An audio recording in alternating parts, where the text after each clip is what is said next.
back to Hidden Horsepower presented by Total Seal. I'm Joe Castello.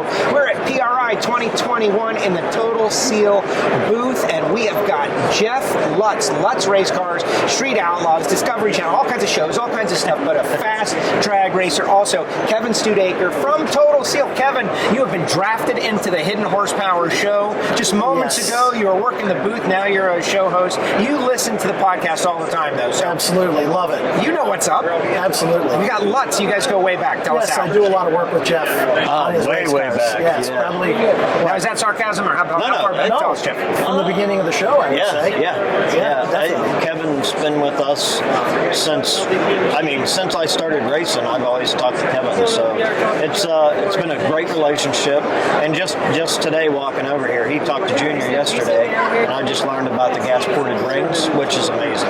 So that's something we're going to look forward to, in the cars coming up. So, he keeps me sealed up. I keep him tuned up. Keeps you sealed up. Imagine that. Total seal. Right? Exactly. I try to keep him up with the times, ring technology, and I see what he's doing with his combination and more boost, and try to help him out and keep it sealed up good.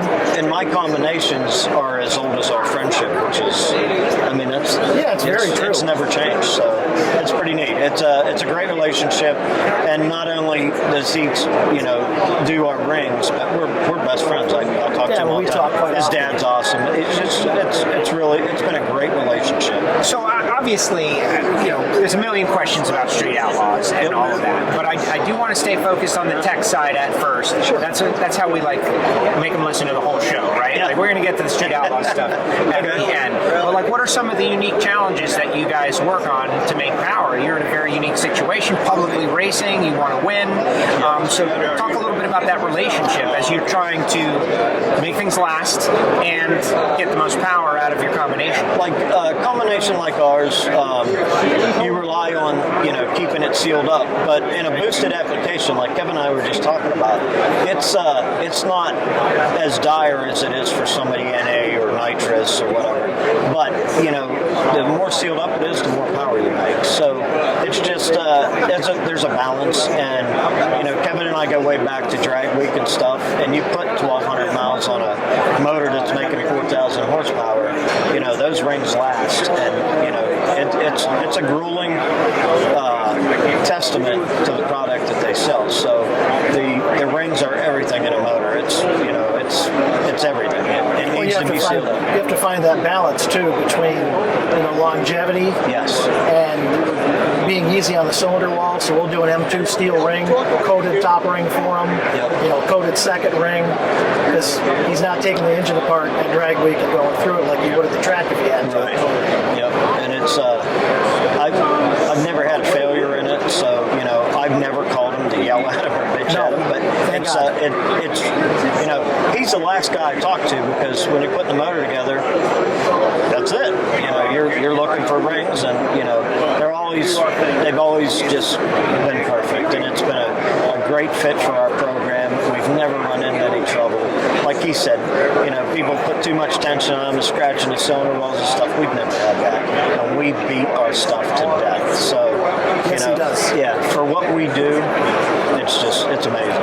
Well, that is great. And what you do is some of the most widely publicized drag racing that has ever existed on Earth, thanks to the show. And I work at the NHRA, and I think that the success of Street Outlaws and No Prep Kings and these shows, dating back to Pinks, honestly, putting the concept of drag racing in front of people just watching their television, and they can choose which characters to root for or root against. Give us some of your thoughts on the evolution of this. The evolution. I've been when Street Outlaws started. I knew Chief and Sean, and Chief we had talked. He wanted to build a car, and that's how it went for me. And it's just been a whirlwind, because to drag race for a living and to do this for a living, it's just a dream come true for any drag racer. And I thank my lucky stars every day for it, and it's just been to watch it evolve. When we did the first No Prep Kings, everybody was laughing at us. All the big drag racers racers, the small tire guys, the big tire guys, the pro mod guys. But now every one of those guys want to be in my seat, So they're showing up to the races. Absolutely, So it's just crazy, and I love you look at this show right now, and everybody that you talk to said we've had record sales, and I'm proud to be a part of that, because I feel that Street Outlaws and No Prep Kings and everybody's just pumped this community up, and everybody's just look at it. I mean, it's just crazy. And it definitely keeps drag racing at the forefront for sure. It really Where does. you would only see it, maybe NHRA, IHRA. Yeah. Now you guys are on the Discovery Channel. Yeah. Here's I drag think racing. there's an ecosystem, and they help each other. Like, first of all, let's be honest with each other. What's drag racing, right? You go 1,000 feet out this convention center door and go talk to a random person on the street. They might not know what it is. Right. The concept of two guys and their guys, teams, their parts, their cars, we're going to set up a race. Yes. And we're going to plan it. And we're going to work hard to beat each other. For why? Because of either money or our ego. See who's making more horsepower. Yeah, like that people are surprised. Like, that's happening? Oh yeah. It's happening. And the cars are awesome and the people are cool. How do you tell that story? And now we have people telling the story in a lot of places. You guys are part of it. It's what's really nice to be a part of is that I'm on Monday night every Monday night, and the normal guy on the street that's a big fan just is blown away that he can come up and talk to you. And I tell him I'm no different than you. I'm just I lucked out. I'm drag racing and doing what I love to do. And it's just the fans are what keeps us going. You know what I mean? And it's awesome. And without them, there wouldn't be a show.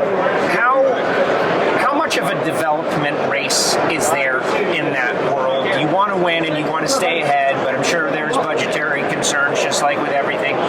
We don't notice, and it's probably a good thing, big sponsorships on these cars. So, I imagine that's very good, but a hindrance. So, talk about development. Like, how often are you trying to find horsepower, race your game? How much of that is it part of it? It's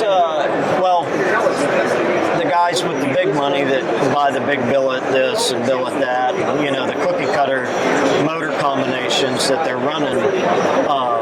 For us, it's a notch in our belt, because I can still run with the billet Hemis Pro Charge You're not running exotic stuff. Yeah, and my stuff is just your normal average guy can It's go off the buy. shelf It's stuff. cheap. It's cheap, and we make 4,000 horsepower. And if the guy with the billet motor makes 5, you're still not getting all that horsepower down the track. So I do it with my son. He's my tuner, and it really becomes a tuner's game, because you're not going to use 4,000 horsepower or 5. So it's just it's a balance.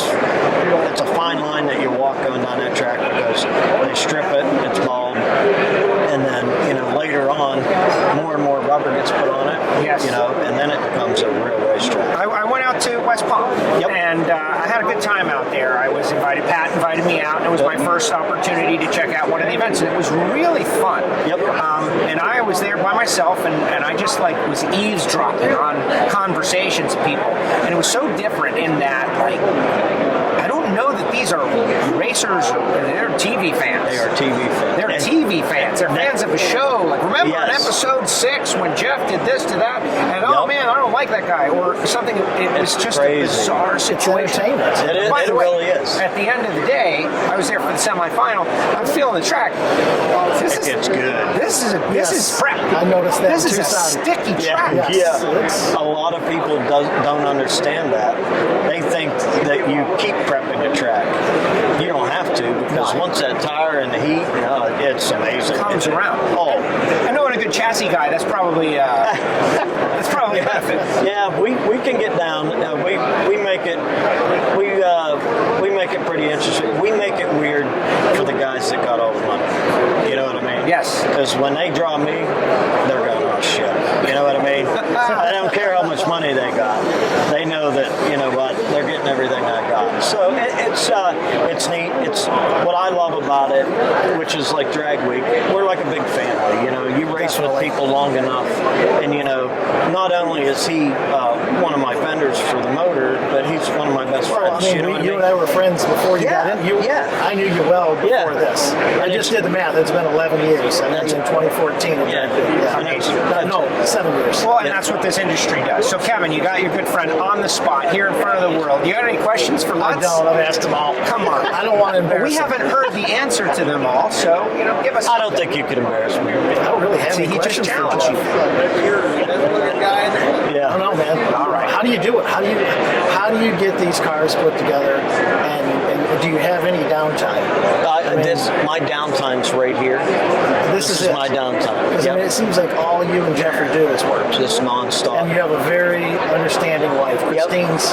She is a saint. I love her to death. She seriously is. She's my high school sweetheart. We've been married. Really? Yeah. We've been married 36 years. Yeah. Wow. She's amazing. She's at every race. She's been with me from day one when I dreamed of doing race car stuff. Yeah. She allowed me to quit laying brick, and I went to work for a pro mod team, and I had my dream and I wanted to follow it, and she allowed me to follow that dream. Well, is that what you did? You were a bricklayer before? Yeah. I had my own bricklaying business, and it just I love building things, but I wanted to race, and being at the right place at the right time, and with everything that's happened, it's a blessing. I'm blessed. That's you all put a lot of work into it. I do. It wasn't given to you. I work hard. harder than most people. I would say yes.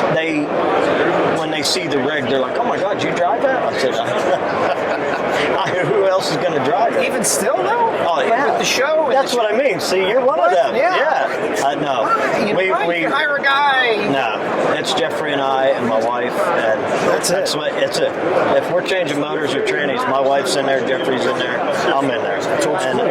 And it's just, I just love it that way, because I get to do it with him and to do it with my wife, and now I got a grandson, and he's coming to the races. It's awesome. It's a family affair. Yeah, it really is. It really is. And we don't have outside help.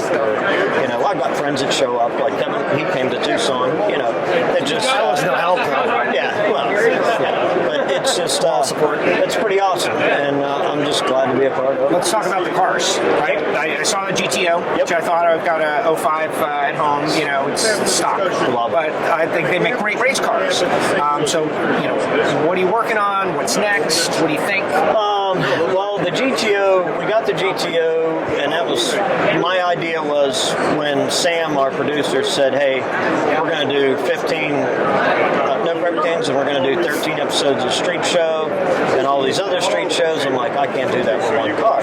So I found that GTO, and I wrapped it in steel, and now I love it. I mean, that car is fast. It's amazing. And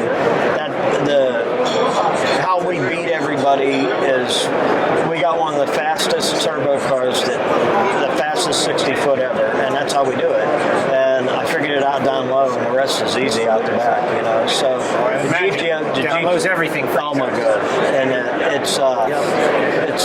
it's been great, And the 57, I don't know what I'm going to do with, because the GTO, after I crashed the 57, we put the GTO on the street. That thing's just stupid on the street. So it's none of it's aired yet. Everybody's going to be excited when they see it, because that thing on the street was a whole terror. That's awesome. It was amazing. My dad's a fan, so good. What I can do is I can bet against him when the show is on. Yeah. Right? I think this is going to happen. Yep. All right. At the end of every episode of Hidden Horsepower, we try to extract a little advice for the next generation of people coming up, and to me, it makes it useful for people listening, like the next generation of bricklayers who want to be racers. Like, what is, you've kind of already given us some. What is some advice to the next generation out there who are coming up? They've got the want to. They don't know exactly how to apply themselves, what to do, where to go. What would you say? Everybody asks me that. How did I get into it? How will they get into it? And I know it sounds tacky and corny, but I tell them, follow their dreams, man. If that's what you want to do, I made my dream happen, and it wasn't for the lack of effort. I said, it's something I always wanted to do, and if you've got the drive, you can make it happen. So. Excellent. Kevin, great debut. How did he do, Jim? Kevin? Yeah, awesome. This performance right here. Okay. I'd say it's a stellar 8. Right? Wow, thank you, Jeff. Right I want to do another one today. I'm only going to get better, yeah. Because this is my dream to do this. This is something. This is one of my shortcomings: is cameras and talking to people. And I'm going. Let's put him on the spot. No, so, Kevin, for people out there who want to know more about Total Seal piston rings, where should they go? What should they do? They should call Total Seal or TotalSeal.com. Excellent. That's it. He can do it. He's got it. He's got it. Jeff, thank you very much, Kevin. That's Thank you. From PRI 2021 Hidden Horsepower, presented by Total Seal, Jeff Lutz, Kevin Studaker, Joe Castello, Apple Podcasts, Spotify, SoundCloud. Sign on, write a review. We'll be doing more in the future.